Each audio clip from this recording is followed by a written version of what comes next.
The stars looked different from the observation deck of the Earth space vessel Horizon. Captain Alan Winters stood with his hands clasped behind his back, watching as the strange ships of the Meridians hovered nearby. These were the first aliens humans had ever met, and they had come with news that shocked Earth. Humans were not alone in the galaxy. In fact, there was a whole galactic federation of sentient species out there. "Captain, the Meridian ambassador is ready for you," said a voice behind him. Alan turned to see his communications officer, Lisa Johnson.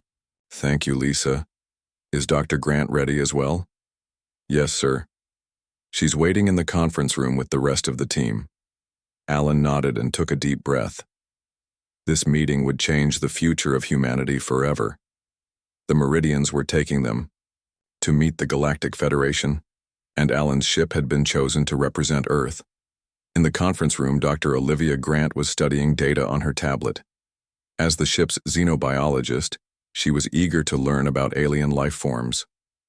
Next to her sat Security Chief Marcus Collins, looking serious as always. The ship's exobotanist Susan Lee and engineer Peter Kovacs completed the team. "Everyone ready?" Alan asked as he entered. They all nodded, though Marcus frowned. "As ready as we can be to meet aliens who might see us as a threat," he said.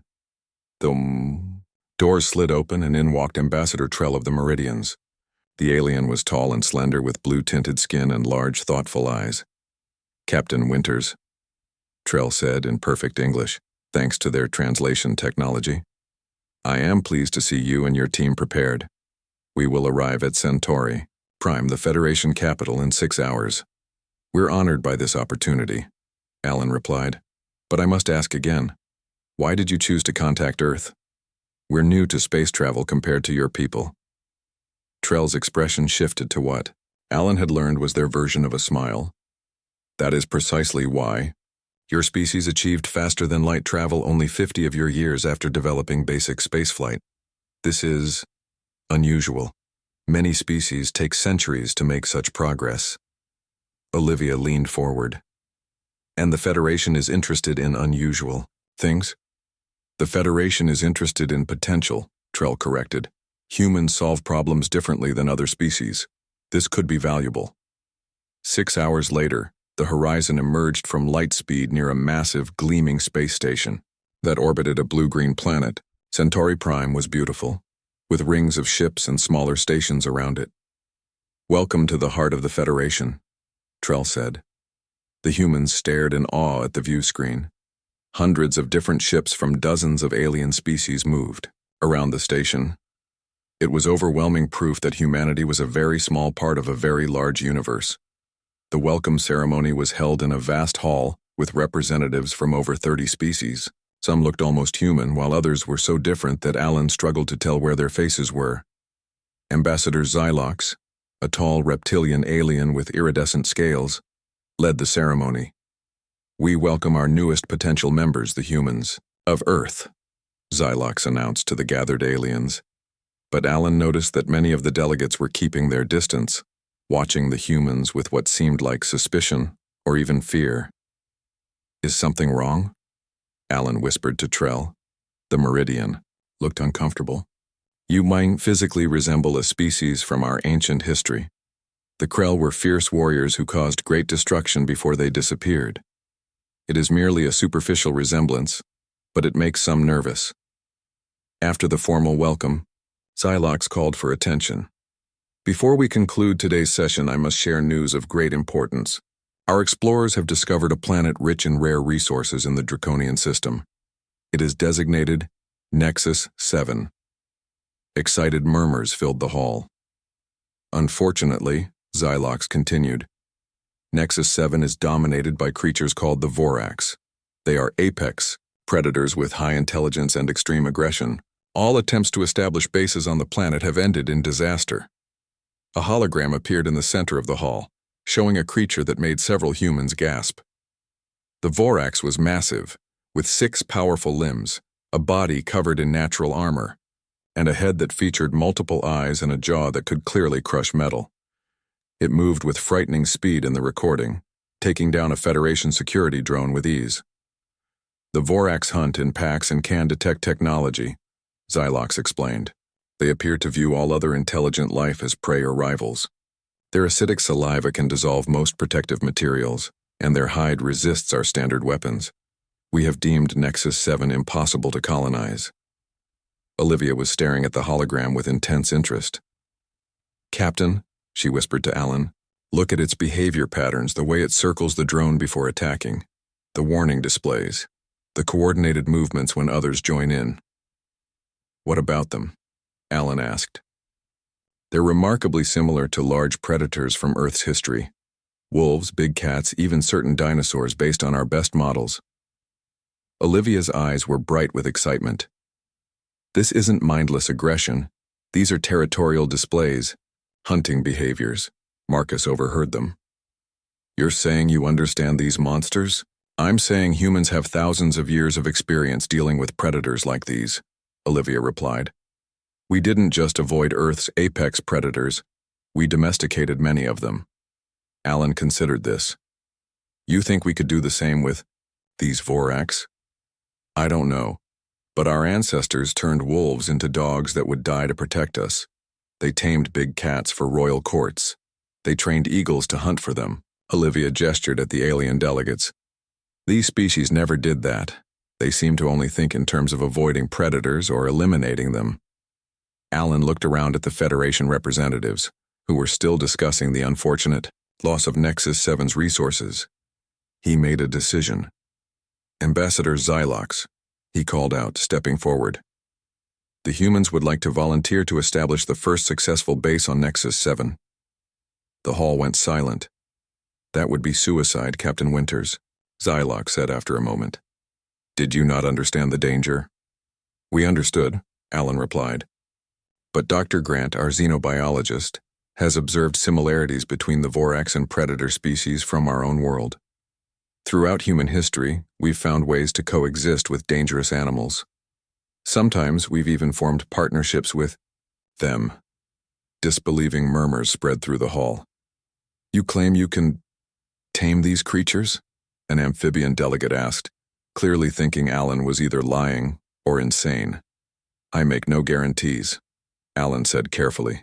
But humans have a unique perspective that might succeed where others have failed. If the Federation will support our expedition, we're willing to try. Xylox and the other council members conferred quietly. Finally, Xylox turned back to Alan. The human delegation will be granted permission to attempt settlement of Nexus 7 with limited Federation support. However, the ambassador added gravely, we will not be held responsible for the consequences if you fail. As they left the hall, Marcus pulled Alan aside. Captain, with all due respect, did you just volunteer us to get eaten by alien monsters? Alan looked at Olivia, who was already reviewing Vorax footage on her tablet with intense focus. No, Alan replied. I volunteered us to prove humanity's worth to the galaxy. If Dr. Grant is right, we might be able to do what no other species can. And if she's wrong, he shrugged, then at least we'll go down in alien history as the brave, foolish humans. Olivia looked up from her tablet. I'll need all the data they have on Vorax behavior, and I want to bring additional specialists from Earth. If we're going to do this, we need to do it right. Alan nodded. The Horizon would return to Earth to prepare, and then set course for Nexus 7. The humans were about to attempt what the entire Galactic Federation considered impossible. 6 weeks passed quickly.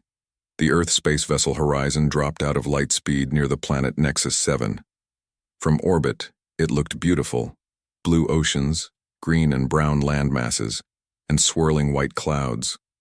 It reminded Alan of Earth, except for the strange purple hue that colored some of the forests.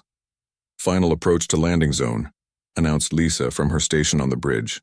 Federation observation vessel is holding position at safe distance. Alan nodded. The Federation had provided them with maps and data, but little else. Most alien species thought the humans were on a suicide mission. Any signs of Vorax activity in our landing zone? Alan asked. Scans show large life forms about 20 miles from our target area, Peter reported from the engineering station. But nothing immediate. The clearing looks safe. For now, Marcus added grimly. The security chief had spent the journey training his team for every possible scenario involving the alien predators. Dr. Olivia Grant stood by the main viewport, eyes fixed on the planet below. "Remember, we're not here to fight them," she reminded everyone. "We're here to understand them." The horizon descended through the atmosphere, its heat shields glowing as friction built up around the ship.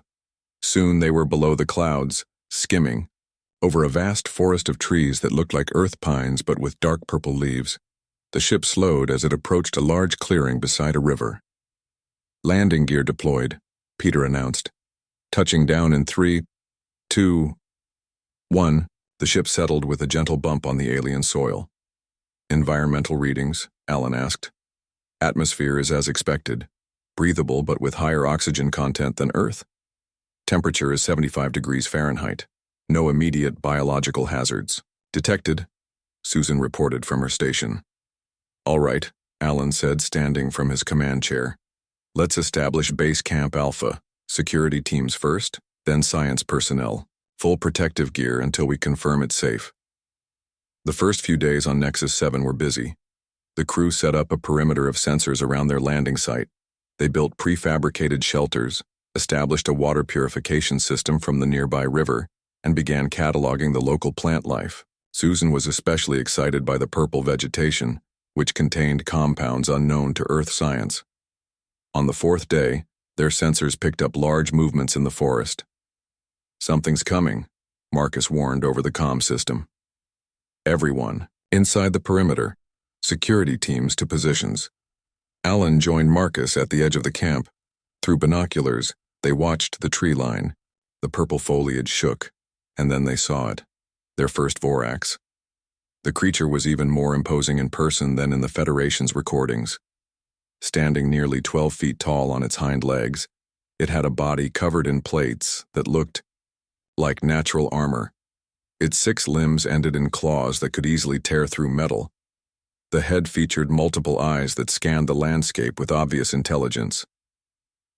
"It's alone," Olivia said, joining them with her own binoculars. "Probably a scout." The Vorax sniffed the air, then made a rumbling sound that vibrated the ground beneath their feet. It took a few steps into the clearing, then stopped, studying the human camp. "Should we chase it off?"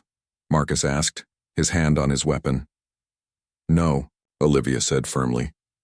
"Let it observe us. We need to establish that we're not a threat."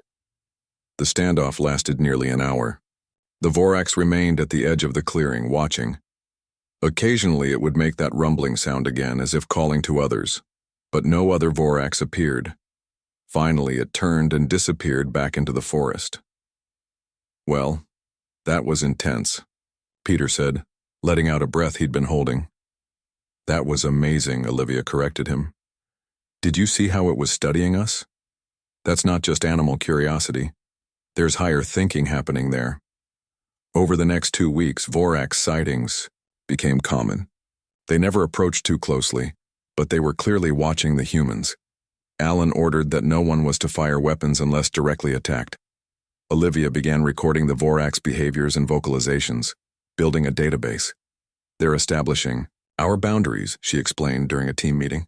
"Testing us, learning about us. This is exactly what Earth predators do when a new species enters their territory." "And then they attack," Marcus pointed out. "Not necessarily," Olivia countered. "If they determine we're not prey or competitors, they might just leave us alone." 3 weeks into their mission, everything changed. A team led by Susan was collecting plant samples near a ravine when they heard a strange crying sound. It wasn't the usual Vorax rumble. It sounded distressed. Susan called it in, and soon Alan, Olivia, and Marcus arrived with a security team. "Down there," Susan pointed to the ravine. "Something's trapped." Carefully approaching the edge, they saw what was making the noise. A young Vorax, smaller than the adults they'd seen. It had apparently fallen into the ravine and couldn't climb the steep walls. One of its limbs was bent at an unnatural angle. "It's injured," Olivia said softly. "Probably broke its leg in the fall." "Good," Marcus said. "One less to worry about." Olivia turned to him with a fierce expression. "No, this is our chance. Chance for what? Alan asked. To help it. To show the Vorax were not enemies. She looked at Alan intently. Captain, think about it. Every predator species on Earth that humans eventually domesticated started with similar interactions. Wolves that hung around human camps. Big cats that people raised from cubs. Marcus shook his head. This isn't a wolf, Doc. It's an alien monster that could kill us all. It's a young, injured animal that needs help, Olivia insisted. And its parents are probably nearby, watching how we react. Alan considered this. It was risky, but Olivia had a point. They had come here to try something different. What do you propose? He asked. We rescue it, treat its injury, then release it back to its kind, Olivia said. It took hours to prepare. Peter designed a makeshift harness system to lift the young Vorax out of the ravine. Susan prepared medical supplies that might work on its alien biology. Marcus positioned security teams with stun weapons all around the area. Remember, Olivia told everyone, slow, gentle movements, no sudden noises, and no matter what, no one fires a weapon unless I give the order. Alan raised an eyebrow at this but nodded his agreement. This was Olivia's area of expertise. The young Vorax grew more agitated as humans approached the edge of the ravine. It made hissing sounds and tried to back away, but couldn't move far with its injured leg. Olivia began making soft clicking sounds with her tongue against her teeth. To everyone's surprise, the young Vorax stopped hissing and tilted its head, listening. I noticed the adults make similar sounds when communicating with each other, Olivia explained quietly. I think it might be a non-threatening signal. She continued making the clicking sounds as the team lowered the harness into the ravine. The young Vorax watched warily, but didn't try to attack as they carefully positioned the equipment around it. Easy now, Olivia murmured as they began to lift. Easy. The operation was tense but successful. They brought the young Vorax up and quickly sedated it with a mild tranquilizer that Susan had formulated. Olivia set the broken limb and they secured the creature comfortably on a transport sled. Now what? Alan asked. Now we take it to the edge of the clearing and let it wake up, Olivia said, and hope its family comes for it. They did as she suggested, leaving the young Vorax on a soft bed of leaves with its splinted leg. The humans retreated to a safe distance but kept cameras trained on the area. As the sedation wore off, the young Vorax began making loud calling sounds. Within minutes, crashing noises came from the forest. An adult Vorax, larger than any they'd seen before, burst into view. It approached the young one cautiously, sniffing and making low rumbling sounds. Then, to everyone's amazement, it looked directly at the human observation post, its multiple eyes fixed on them for a long moment. It made no move to attack. Instead, it gently nudged the young one, helping it stand on its good legs. Together, they disappeared into the forest. Did you see that? Olivia whispered, her voice filled with excitement. It knew we helped its child. Later that night, security sensors picked up movement at the camp perimeter. On the monitors, they watched as an adult Vorax, possibly the same one from earlier, approached the edge of their camp. It dropped something on the ground, then backed away into the darkness. In the morning, Marcus led a team to investigate. What they found left them speechless. The Vorax had left a freshly killed animal, something like a large rabbit, at the edge of their camp. Is that a gift? Peter asked in disbelief. Olivia nodded, her eyes bright with emotion. The first offering, just like ancient wolves left kills for early humans. She looked at Alan. Captain, I think we've just made first contact. From their observation vessel in orbit, the Federation representatives watched in stunned disbelief as humans not only survived an encounter with a Vorax, but appeared to be establishing some kind of relationship with the feared predators. Impossible, whispered Federation scientist Krall to himself. Then he made a decision that would change his life. Against all orders and protocols, he prepared a small shuttle to land on Nexus 7. He had to see this human magic for himself. 2 months passed on Nexus 7. The human camp had changed a lot since their landing. The prefab buildings were now surrounded by a garden of native plants that Susan had determined were safe. Peter had built a small wind power system to supplement their energy needs. Most importantly, a large open area had been established at the edge of the camp, what Olivia called the meeting ground. It was here that the humans had their daily interactions with the Vorax they now called Echo. The name came from the creature's ability to mimic sounds it heard, including simple human words. Alan stood watching as Olivia sat cross-legged on the ground. Echo, a massive adult Vorax with distinctive gold flecks in its armor plates, lay about 20 feet away, all 6 limbs tucked under its body, in what they'd learned was a relaxed posture. "Ready?" Olivia called to the Vorax. She held up a red ball. Echo's multiple eyes focused on the object. A rumbling sound came from its throat, what the humans now recognized as excitement rather than aggression. Olivia threw the ball. Echo sprang up with surprising grace and caught it in midair, with one of its middle limbs. Instead of crushing the ball, which it could easily do, Echo carefully placed it on the ground and rolled it back toward Olivia with its snout. "Good," Olivia said, her voice warm with praise. She tossed a piece of meat, which Echo caught and swallowed. "Still can't believe what I'm seeing," Marcus said, standing beside Alan. The security chief had been the most skeptical of Olivia's methods, but even he couldn't deny the results. "How far do you think this can go?" Alan asked Olivia as she rejoined them. "Hard to say," she replied, watching as Echo wandered to the edge of the clearing to drink from a water trough they'd set up. Echo shows intelligence comparable to Earth's smartest animals. The way it brings us gifts, mimics our actions. These aren't just instincts. Peter approached, carrying a device he'd been working on. "The sound analyzer is ready. Want to try it?" Olivia nodded eagerly. "Echo!" she called. The Vorax looked up immediately, now familiar with its name. "Come here, please." The creature moved toward them, stopping at what had become its usual distance, close enough for interaction but far enough to make the humans feel safe. Peter set up his device, which had a microphone extending toward Echo. "Now we'll see if there's any pattern to those sounds they make." Over the next hour, they recorded Echo's vocalizations as Olivia showed it various objects and made different requests. Echo seemed interested in the process, sometimes leaning closer to inspect the device. "I'll analyze this data later," Peter said as they finished. "But some patterns are already clear. The Vorax definitely have distinct sounds for different concepts."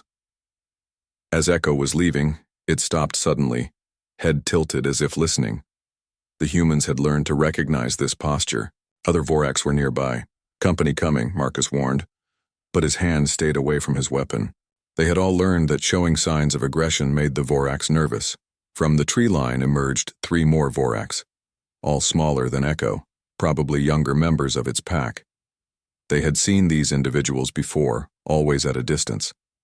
But today they followed Echo into the clearing, stopping just at the edge of the forest. "They're getting braver," Olivia whispered. "This is huge progress." Before they could do anything else, alarms blared from the camp's security system. Lisa's voice came over the comm. "Captain, we have an unauthorized landing half a mile east of our position. Small Federation shuttle." The sudden noise startled the young Vorax, who retreated quickly into the forest. Echo held its ground but assumed a more alert posture. "I'll deal with this," Alan said grimly. "Keep working with Echo. Don't let our visitor ruin the progress we've made." Alan and Marcus took a ground vehicle to the landing site. There they found a small Federation shuttle and a nervous-looking alien examining soil samples. "You're trespassing on a restricted research area," Alan called out as they approached. The alien jumped in surprise.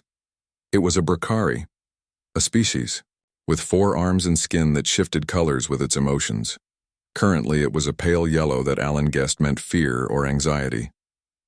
"I am Scientist Krull of the Federation Biology Division," the alien said, trying to sound official despite its obvious nervousness. "I am here to verify reports." "Without authorization," Marcus pointed out coldly. Krull's skin flushed orange. "The Federation Council would not approve my request. They said the human claims were exaggerated. But I saw the footage from our observation vessel. You touched a Vorax. It did not attack you. Alan crossed his arms. And you needed to see this for yourself? You don't understand, Krell said, his voice dropping. My homeworld was once like this one. Rich in resources, but home to predators my people could not overcome. We abandoned it generations ago. If what you humans are doing is real, his skin shifted to a deep blue. It changes everything we believe about dangerous species. Alan considered this. You risked a lot to come here. I risked my career, Krell admitted. But I had to know the truth. Alan made a decision. Come with us, but you follow our rules exactly. No sudden movements, no loud noises, and you stay behind our security line at all times. When they returned to camp, Olivia was still working with Echo. The Vorax had brought a strange purple fruit and seemed to be trying to show Olivia how to open it by pressing on specific spots. Krell stopped dead in his tracks, his skin turning white with shock. Impossible, he whispered. Echo noticed the newcomer immediately. It stood taller, eyes fixed on Krell, and made a low warning sound. It's okay, Olivia said soothingly to the Vorax. Friend, this is a friend. She had been teaching Echo this concept with new human team members. To everyone's surprise, Echo relaxed slightly, though it kept watching Krell. How are you doing this? Krell asked, his voice barely audible. The Vorax have killed hundreds of Federation explorers. They destroyed entire research teams. We didn't come as explorers or researchers, Olivia explained, still keeping her attention mainly on Echo. We came as potential friends. We showed respect for their territory. We helped one of their young. We learned their communication signals, instead of imposing our own. As if to demonstrate, Echo made a series of clicking and rumbling sounds. Olivia responded with similar noises, though obviously her human vocal cords couldn't perfectly match the Vorax sounds. Krell watched in amazement. You're talking to it? Beginning to, Peter said, checking readings on his device. We've identified about 30 distinct vocalizations so far. Some seem to be warnings, others greetings. They have different sounds for food, water, danger. Suddenly, Echo's head snapped up. It made a sharp, high-pitched sound that the humans had never heard before. Without another glance at them, it raced off into the forest. What happened? Alan asked, concerned. I don't know, Olivia admitted. That was a new vocalization. Something's wrong. They didn't have to wait long to find out what. Heavy storm clouds had been gathering all day, and within minutes a torrential downpour began. But this was no ordinary rain. It hissed and steamed when it hit the ground. Acid rain, Susan cried out, analyzing a sample quickly. Everyone inside. This will damage equipment left exposed. The humans and Krell rushed to secure what they could and take shelter in the main building. Through the reinforced windows, they watched as the purple vegetation began to wilt under the caustic rain. Is this normal? Alan asked Krell. The Federation scientist nodded. Nexus 7 has periodic acid rainstorms. It's one reason the Federation deemed it difficult to colonize. Our materials deteriorate quickly in these conditions. Echo knew, Olivia said quietly. That sound it made, it was warning us about the storm. The acid rain continued for hours, damaging parts of their camp, despite their best efforts. When it finally stopped, they emerged to assess the situation. The east buildings are compromised, Peter reported after checking the structures, and the acid has contaminated our water collection system. We'll need to move the camp. Move where? Marcus asked. This whole region could be subject to these storms. Before anyone could answer, a now familiar rumble came from the forest edge. Echo had returned, but this time, it wasn't alone. 5 other adult Vorax and several youngsters stood with it. Nobody move, Olivia cautioned. This is unusual behavior. Echo stepped forward, made a series of complex sounds, then turned and walked a few steps toward the forest. It stopped, looked back at the humans, and repeated the sound. I think it wants us to follow. Olivia said in wonder. Could be leading us into a trap, Marcus warned. Kral shook his head, his skin now a thoughtful purple. The Vorax are predators, yes, but not deceitful. If they wanted to attack, they would attack. Alan made a quick decision.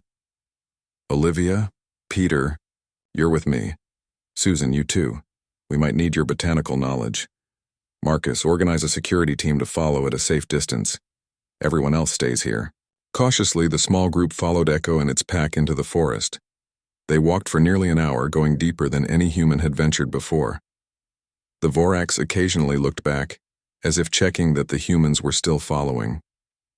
Finally, they reached a massive rock formation. Echo led them to an opening, the entrance to a cave system. Inside, the temperature was cool and dry. The cave extended into a network of chambers, some small, some large enough to hold their entire camp. 1 year after the first humans landed on Nexus 7, the planet was unrecognizable. What had begun as a small research outpost in a cave system had grown into a thriving settlement. Humans and Vorax worked side by side, each species contributing their unique strengths to building something new. Alan stood at the entrance of what they now called Harmony Base, watching as a group of young Vorax played a game that looked remarkably like soccer with human children. The ball was specially reinforced to withstand Vorax strength, but the rules were pure earth. Still can't believe my eyes sometimes, Marcus said, joining him. The security chief had changed over the past year. His constant wariness had given way to a comfortable confidence around the Vorax. Who would have thought? Alan agreed. A year ago, the Federation considered this planet uninhabitable because of those monsters. The settlement now included laboratories, living quarters, educational facilities, and even a primitive marketplace where humans and Vorax traded goods. Dozens of Federation scientists lived there permanently, studying the remarkable partnership that had developed. A sleek shuttle descended from the sky, landing on the newly constructed landing pad. From it emerged Ambassador Xylox, now a regular visitor, accompanied by several alien diplomats Alan didn't recognize. Captain Winters, Xylox greeted him formally. May I present the diplomatic delegation from Bracari Prime? They have traveled quite far to see your work here. The Bracari, diplomats, their skin shifting between colors of excitement and nervousness, bowed respectfully. We have heard much about the human-Vorax cooperation, one said. Our people once abandoned a resource-rich world because of predator species we could not overcome. We hoped to learn from your methods. You're not the first to ask, Alan told them. And you're welcome here. Dr. Grant can show you our training facilities. Indeed, in the year since their confrontation with the mining operation, Nexus 7 had become famous throughout the Federation. The Council had officially recognized the Vorax as an intelligent species with rights to their world. The mining corporation, Galactic Corp, had been forced to negotiate directly with Vorax representatives, with human translators, for limited resource extraction rights. Most significantly, dozens of Federation species had sent representatives to learn the human techniques of predator cooperation. Olivia now led what they called the Interspecies Communication Institute, where these techniques were formally taught. Perfect timing, Alan told the Bracari delegation. Today is a special demonstration. He led them to a large open field where a crowd had gathered. In the center stood Olivia next to Echo, who had grown even larger over the past year. The once feared predator now wore what looked like modified armor, with pockets and attachment points, tools adapted for Vorax limbs. Today we're demonstrating search and rescue techniques, Olivia announced to the crowd. Echo and his team will locate the hidden volunteers using scent alone, then bring them safely back to base. At a signal, Echo and 5 other Vorax raced into the dense purple forest. The crowd watched on large screens as cameras tracked their progress. The Vorax moved with incredible speed through terrain that would have been nearly impassable for humans. When they located the lost volunteers, they gently helped them climb onto their backs, then carried them swiftly back to the starting point. The Bracari diplomats watched in stunned amazement. They allow humans to ride them? One asked, skin flashing bright blue with shock. It's not about allowing anything, Alan explained. It's a partnership. The Vorax understand that their strength and speed can help humans, just as human technology and knowledge help them. Kral, who had become the permanent Federation liaison to Nexus 7, approached with his datapad. His skin was a pleasant green as he gestured to the screens. The economic projections are better than we anticipated, he told Alan. The joint human-Vorax expedition teams are able to survey resources in regions that were previously inaccessible. The Vorax knowledge of the planet combined with human scanning technology has identified mineral deposits that even our most advanced ships missed. This had been perhaps the most surprising development of all. Rather than competing for Nexus 7's resources, humans and Vorax had formed exploration teams that located resources more efficiently than either species could alone.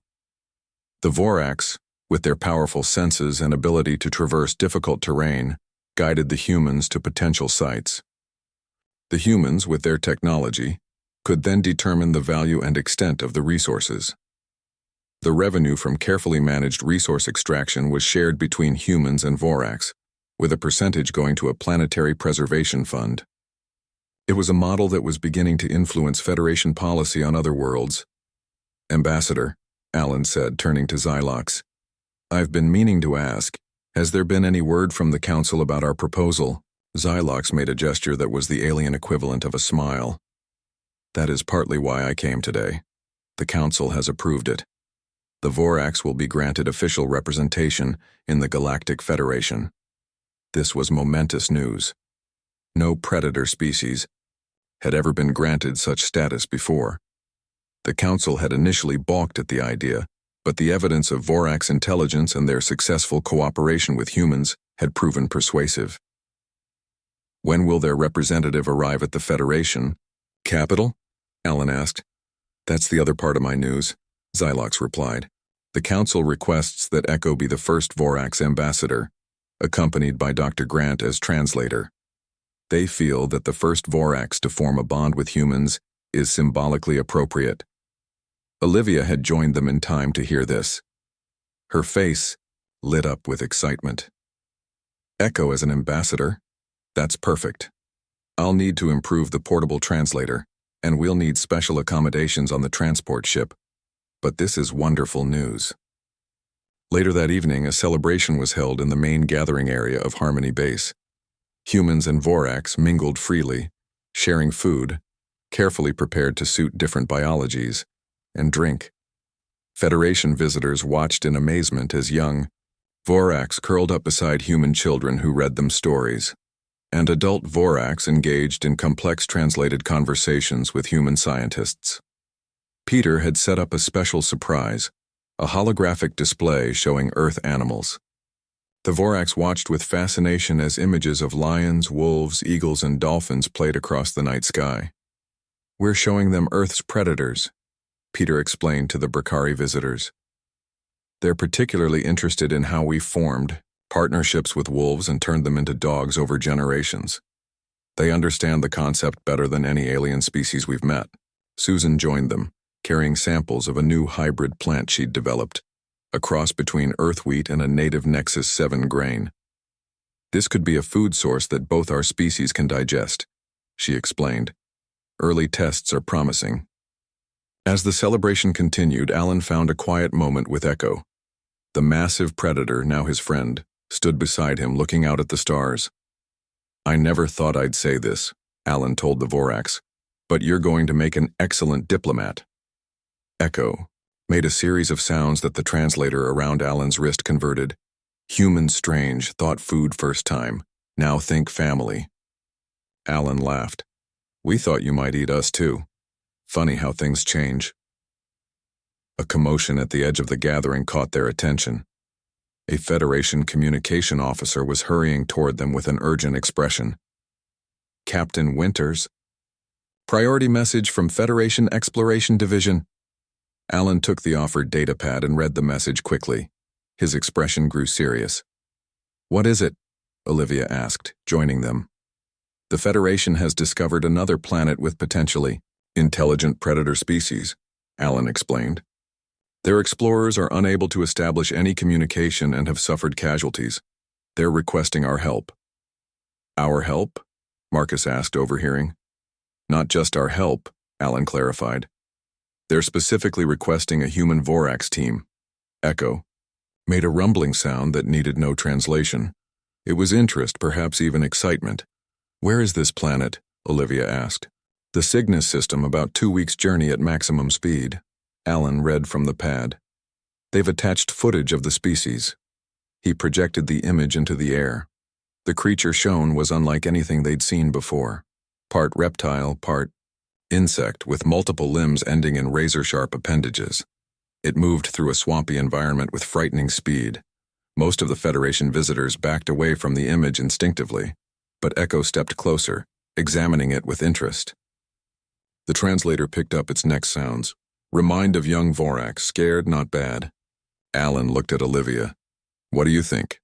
Ready for a new challenge? She smiled. If Echo is willing to try, so am I. We've learned so much about communication across species barriers. We might be able to help. Alan looked around at what they had built on Nexus 7, not just a settlement, but a true partnership between species that the Federation had always considered incompatible. And now they were being asked to try again elsewhere. I'll tell the Council we accept, he decided. We'll need to assemble a team, both human and Vorax volunteers. Word spread quickly through the celebration. Rather than fear, there was excitement among both species. Several humans immediately volunteered, as did a number of Vorax who had worked closely with the human trainers.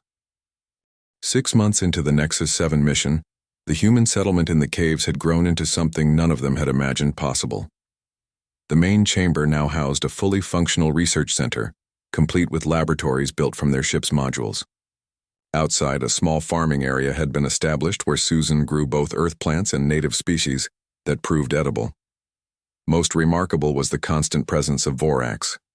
Young ones played near the human settlement, no longer afraid.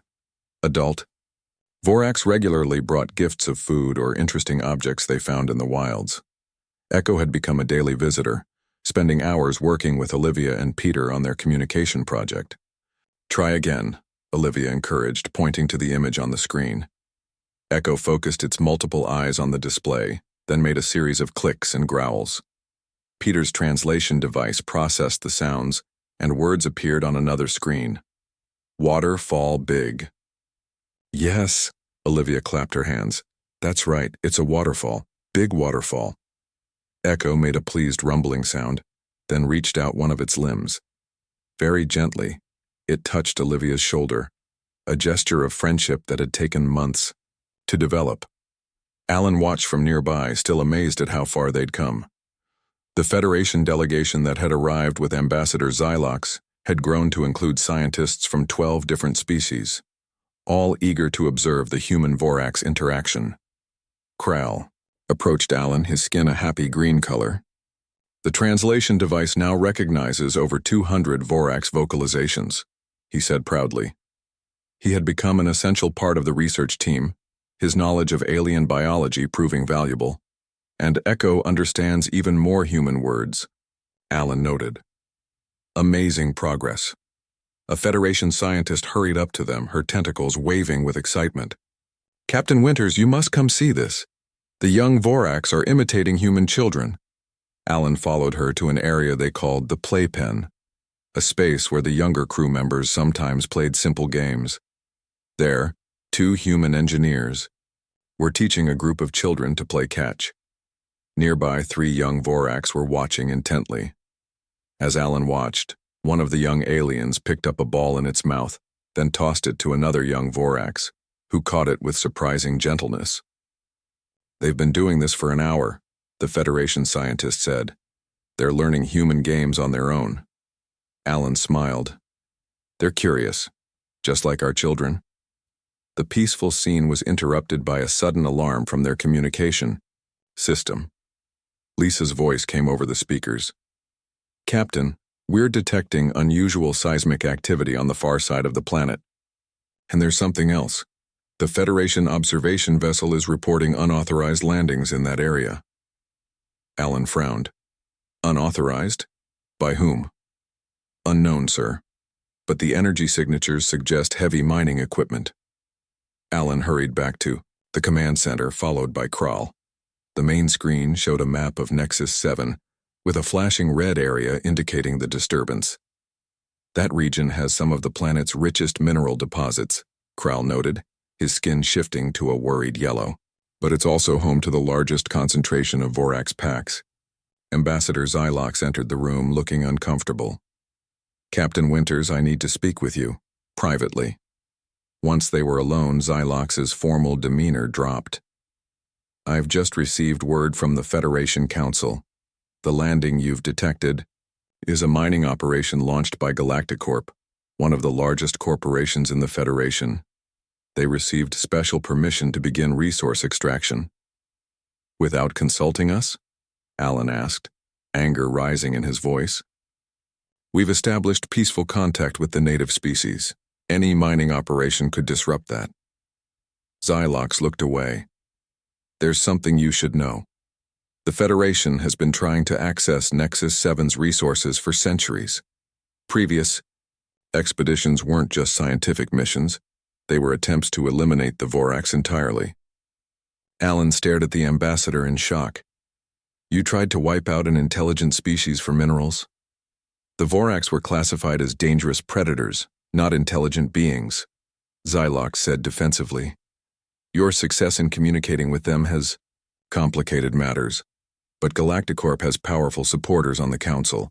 They argued that one small human Vorax cooperation zone doesn't change the planet's status. A commotion outside interrupted them. Echo had arrived at the command center, making agitated sounds. Several other adult Vorax were with it, all showing signs of distress. Olivia rushed in. Something's wrong. All the Vorax are acting strangely. Echo keeps making the danger signal, but it's not directed at us. Peter came in behind her, checking readings on his translator. It's saying something about ground shaking and home breaking. I think they're sensing the seismic activity Lisa detected. More alarms blared. Lisa's voice came over the comm again. Captain, long-range sensors are picking up massive movement across the planet. All Vorax packs appear to be migrating toward our location. That's thousands of Vorax, Marcus said, joining them. The security chief had grown to respect the alien predators, but the thought of thousands converging on them still made him nervous. Alan turned to Xylox. Your mining operation isn't just disrupting a few packs, it's causing a planet-wide Vorax migration. If they're all coming here, there must be a reason. On the main screen, satellite imagery showed what looked like rivers of movement through the forests, Vorax packs traveling in coordinated groups, all heading in their direction. The Federation Council is ordering an immediate evacuation of all personnel, Xylox announced, reading a message on his device. They believe a massive Vorax attack is imminent. Alan looked at Olivia. What do you think? Is this an attack? She shook her head firmly. No. This is something else. Echo and its pack aren't behaving aggressively toward us. They're scared. Alan made a decision. We're not evacuating, not yet.